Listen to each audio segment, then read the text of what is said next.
Hello, everyone. Welcome to Ongoing Mastery Presenting and Speaking, the podcast and the conversation. And today we are having an interview with Von Glitschka, who is an artist and someone that I have been talking with on Twitter for, I think, 150 years. And we've had conversations before. I think possibly, Von, I'm not sure. I think I had you on my last podcast like 10 years ago. Yeah, So there was some with you and another person. I can't Yeah, remember me his and name Rick. now. Okay, awesome. So, what I want to do is ask you to just introduce yourself to the audience because you've got a really deep bench of history and there's a lot you could say. What would you like people to know about you? Um, in a nutshell, we're just a two-person. I'd consider us a boutique design firm. It's just me and my daughter. She's new to our situation. I hired her about 5 years ago, but most of the work we do is brand centric, but our niche is kind of illustrative design. So if you think of the Target logo, that's graphic design. You think of Starbucks logo, that's more illustrative design. So that tends to be a lot of what we do is brand centric work, but with a twist that provides exploration. Nice. And I noticed that you do more educating about what logos are than most people. Like you actually take the time to talk with people about the fact that logos aren't just some random combination of shapes and colors. Yeah, years back in 2012, I wrote a book on just the creative process, creating vector artwork. It wasn't really a book on Illustrator; it's more about the whole holistic approach to creating a design, whether it's a logo, whether it's an illustration. And from that, I was invited to develop content for lynda.com at the time. It's now LinkedIn Learning.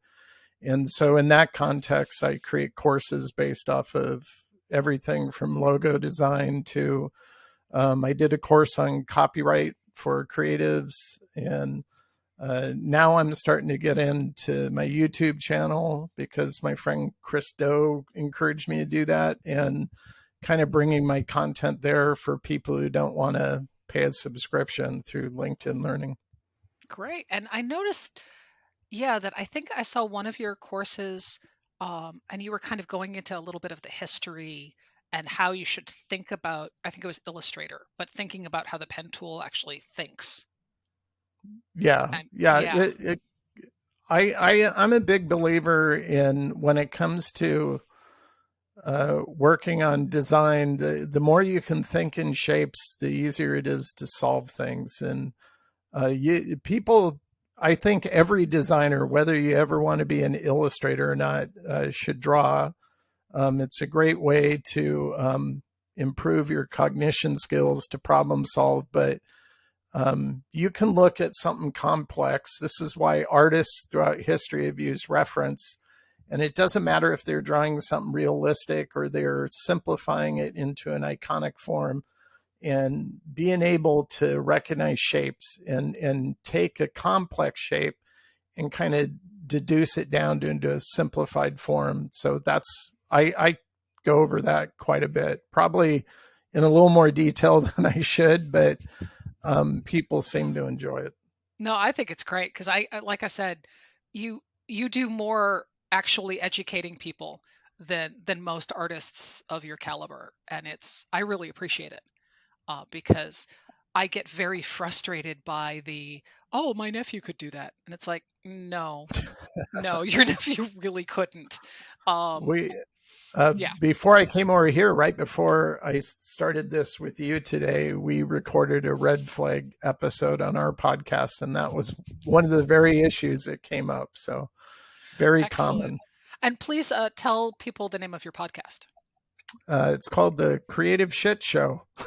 I love it. So those of you that are subscribed to this should really be subscribed to that. All right. So our podcast is Ongoing Mastery Presenting and Speaking. And I wanted to have you come on here because of the graphical nature of presenting. And I like your thoughts on when people are doing public speaking and they're doing presentations, a lot of times they kind of don't realize the impact of the visuals in communication. Can you talk about how that's a part of the message and it's actually a part of the process? Yeah, I think it was years ago, and I unfortunately I can't remember the lady's name. I think her first name was Sunny. So you might Google a TEDx with somebody by the name of Sunny, and you'll probably find it.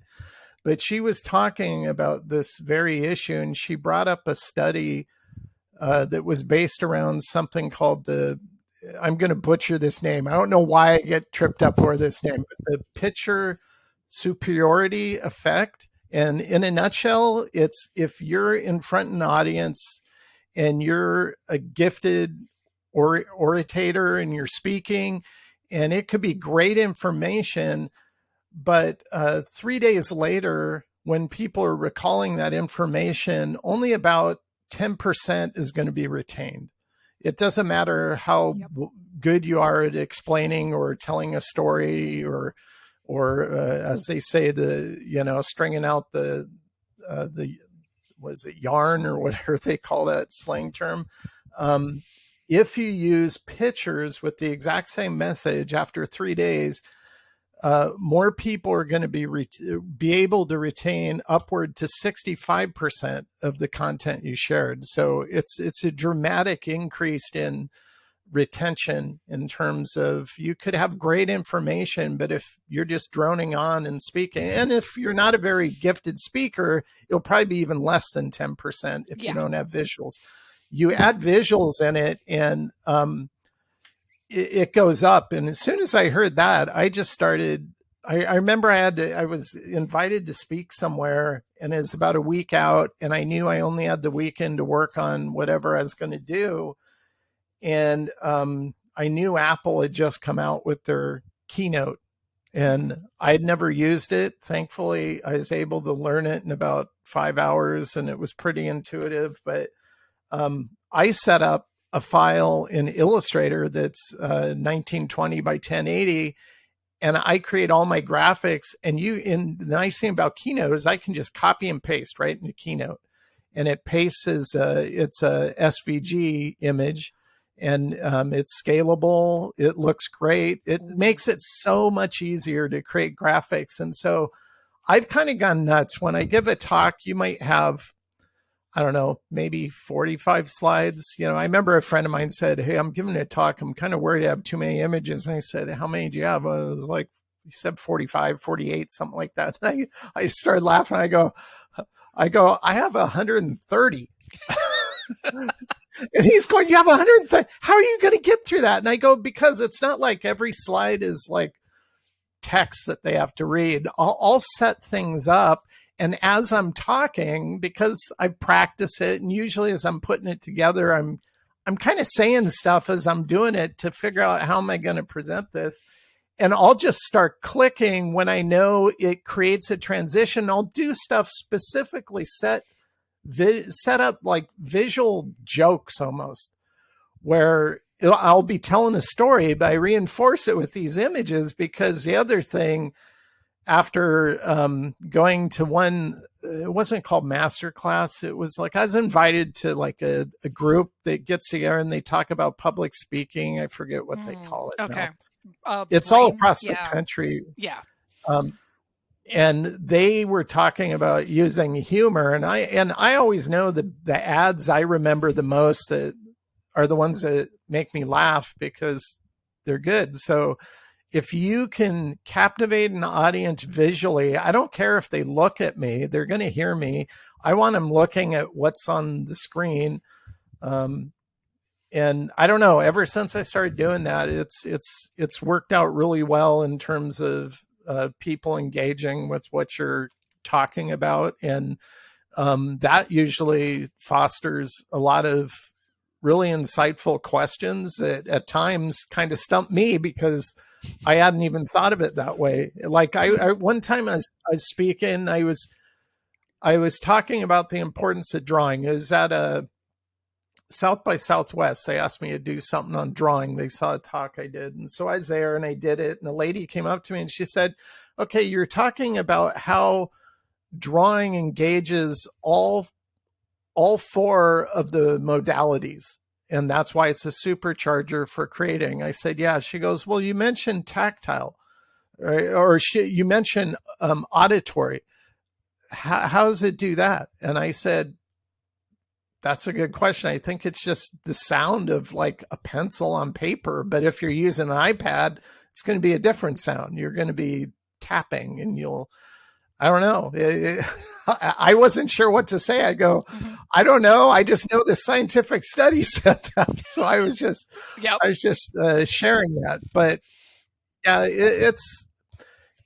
I know a talk's going well when I could tell they're not really looking at me. They're just taking in all the visuals. They're listening to me, obviously, but I always try to work in some visual jokes in some way where I transition something, Mm-hmm. just to, I don't know, just to get people to laugh. I want them to enjoy it, not just be so serious you can't have fun. Fantastic. And for those of you who are doing this on Apple or Spotify or whatever, go to YouTube and see the look on my face while he's talking, because this is exactly what I wanted. Thank you, thank you, thank you, thank you. This is perfect. Yes, because I am trying to get across with folks who are new to public speaking that they need to think of it holistically. And the Yeah. performance includes, if you're doing, you don't have to do a deck, but if you're doing a deck, reading a PowerPoint deck at people is just, it's the worst thing you can do, especially if Yeah. it's just text. It's like, well, why not email it to them? I, Why are you there? it was interesting. I remember I was flying somewhere and my flight got delayed. They gave me a credit and for a flight somewhere, and it was coming to an end where it was going to, I hadn't used it. And so a friend of mine was speaking at this really, I don't even remember the name of the conference. I just know it was held in Branson at a hotel, and it was really kind of obscure, kind of topic matters. And he Okay. said, hey, you should come down for the weekend. I go, well, I got a ticket. I'll just fly down. What the heck? So I went to this conference. I went to his talk, and he was talking about like history and stuff. His PowerPoint, he had like about 40 bullet points. It filled the whole screen with type. And I'm just going, no, no, no, no, no, no, no, God, no. You no. can't, nobody's going to read all that, let alone you're not going to be able to go through it. And I'm just, some people, their problem isn't their information. They have good information, but just like writing, it comes down to knowing what to edit out and just focus on the key points you're trying to make. And, um, what's the quote by Shakespeare that now I'm not going to remember it. Brevity is the soul of wit, I think is I how it think so. goes. And I think a lot of people struggle with the brevity aspect. Mm. It's like distill it down, um, you don't throw everything at them, even though it might be good information when it's all really studied, but it's not the format for that. So, People can't take do a 3 all of it. volume book series if you want to do that. So when somebody they're getting that, please do not put a million bullet points on there. Please don't put the same exact text on your slide that you're just reading at people. What's the point of you being there? If they want to do Yeah. visuals, especially visuals that replace words and are just conceptually supporting what you're saying, how do people who really don't have graphical design skills or an art background or anything, what do you recommend for them for starting to put imagery on? What guidelines do you think they should follow just as they're getting into this world? Um, Whatever you're talking about, whatever point you're making, try to think about it and deduce it down into a theme or a keyword. What would represent what you're trying to communicate? Maybe it's you're trying to,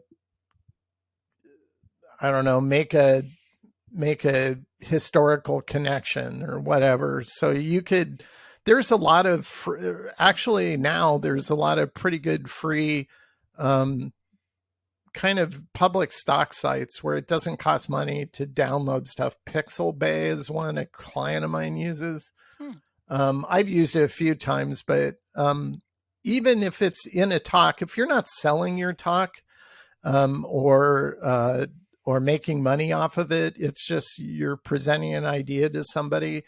I've been known to go to Google Images and use advanced search features and look for 4 pixel images so I could get a background of I don't know, a shot of, I don't know, let's say a body of water or whatever Hmm. that I want type to sit on top of. So just think about what you would find interesting. And if it interests you, then it's probably going to interest whoever's watching your talk. So, Okay.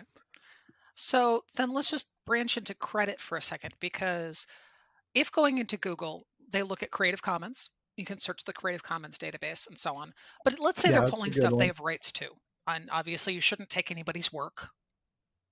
I know you've struggled with that, where people have taken your work and used it somewhere or actually make money off of it without talking to you about it. I've seen that happen in the Yeah. past. Yeah. So what I do is I actually put a slide at the end that has the links and the names of everybody. But is there, and there might not be, is there a creative way to work in credit that we can, I mean, Um, yeah, any ideas? I even for my LinkedIn courses, I wanted to show an image. I did a course last year called Creating Illustrative Design, how to approach a logo, much like Starbucks, and pull it off if you're not an illustrator. And there was an animator from Disney who now runs a studio in Colorado, I think. And I saw a photograph of him working on a sketch, but on the screen next to him, he has Google Images opened up and he's referencing images as he's drawn a character. That's fine. I mean, artists going all the way back to, well, Middle Ages and further, used reference, whether it's a live model or like I think as Norman Rockwell was the first one to use photography to capture his models and pose them, and then he drew from them. So that's perfectly fine. So I approached him and I said, "Hey, do you have a good shot of this image that was in this article? And can I show it?" And he said, "Sure." So he sent me the image, and I just on the screen just put credit to him because it was his photograph. Cool. And so anytime I'm doing stuff for LinkedIn, there was one time back in the 80s when I first started, we had used Xerox machines as like almost like Photoshop and to Yep. get what we called xerography, which was a look and style.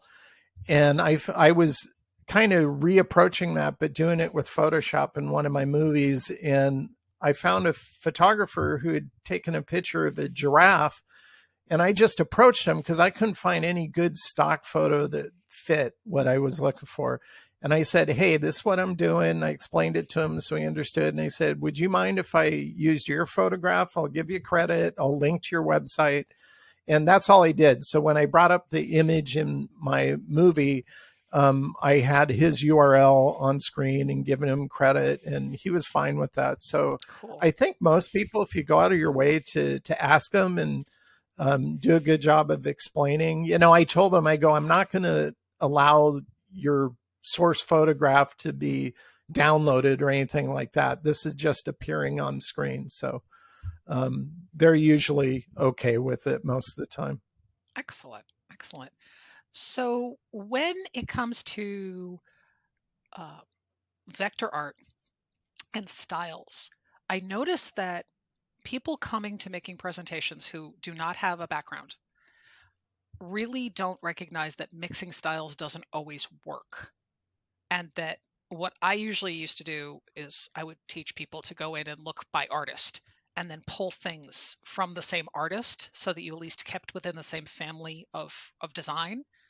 But Yeah. what are your thoughts on that? Because I find that it seems like, especially when people are just throwing random clip art up there, sometimes it's like Yeah. something Yeah. nice, and something like, oh dear God, what is that? It's like going to a local restaurant and they have a menu they threw together and they have clip art and from one looking like woodcut to another one looking like it was from Microsoft Explosion or whatever.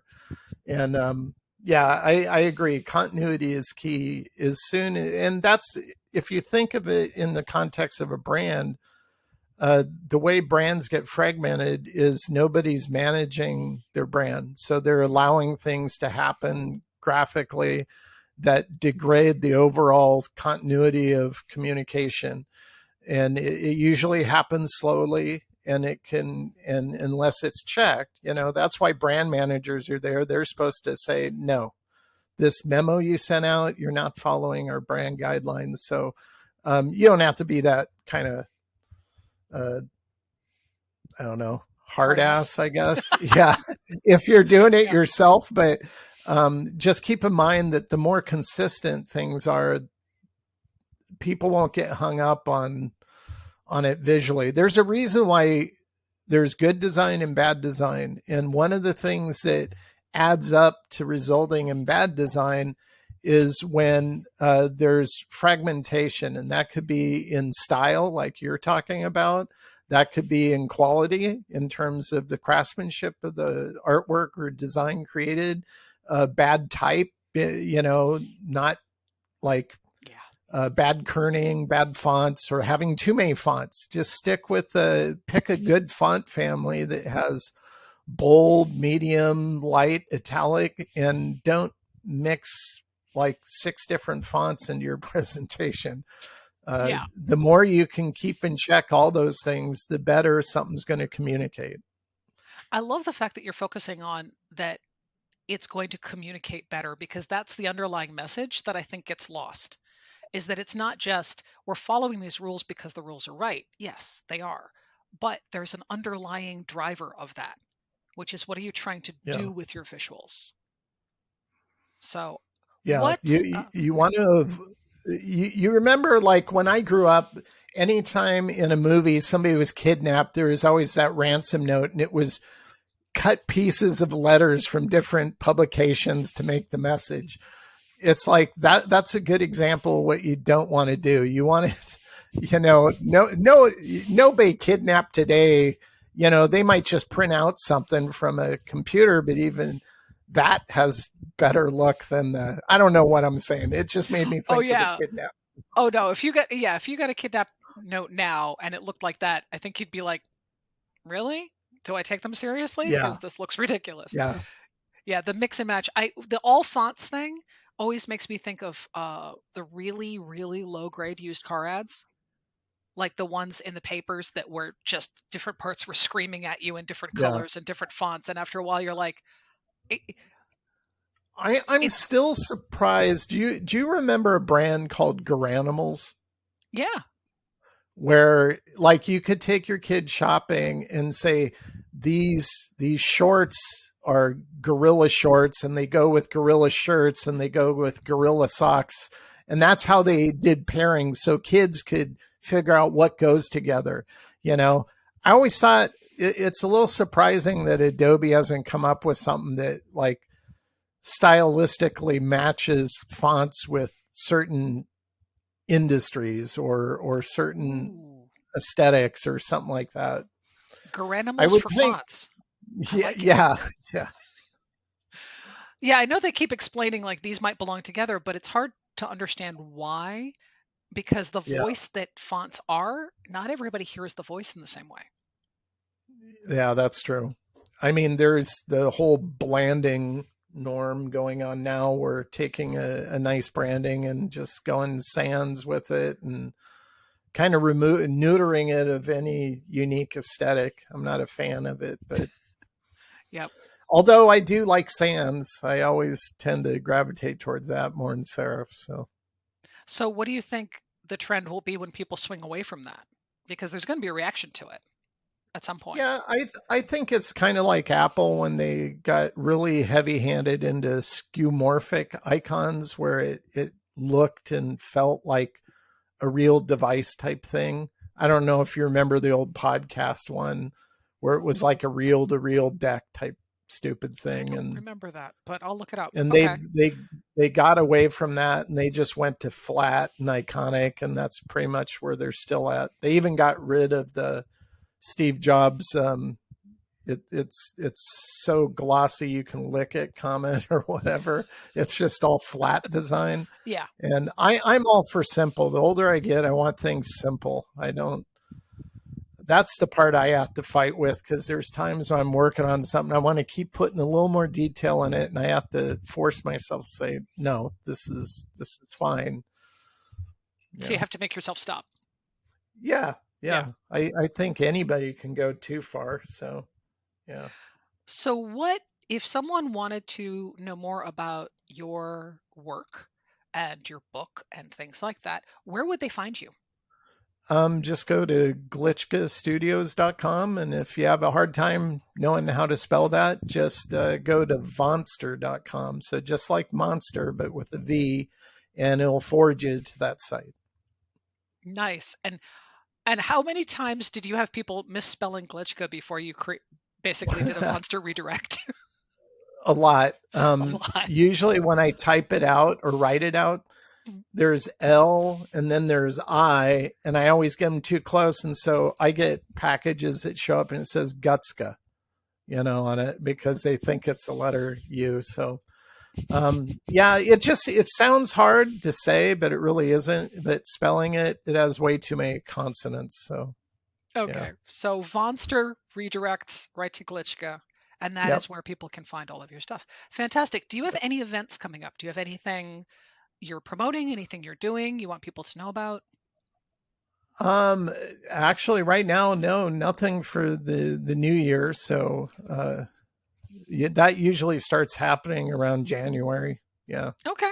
All right. Well, we will definitely, as that happens, I will find out from you, and then I'll start pushing it out on our socials because love sharing the wealth and making sure all of our friends get the same attention. So thank you for your time. I really, really appreciate it. For those who are watching or hearing this, if you want to have conversations about this, there is a LinkedIn group called Ongoing Mastery Presenting and Speaking. And that is the place to come and just make comments, talk to us. We're also, this is going to be up on YouTube. This is going to be on all of whatever the podcast. We've pushed it to everything. I think it's available on billboards somewhere. So thank you all for listening, and we will catch you next week. Have a good day. Thank you.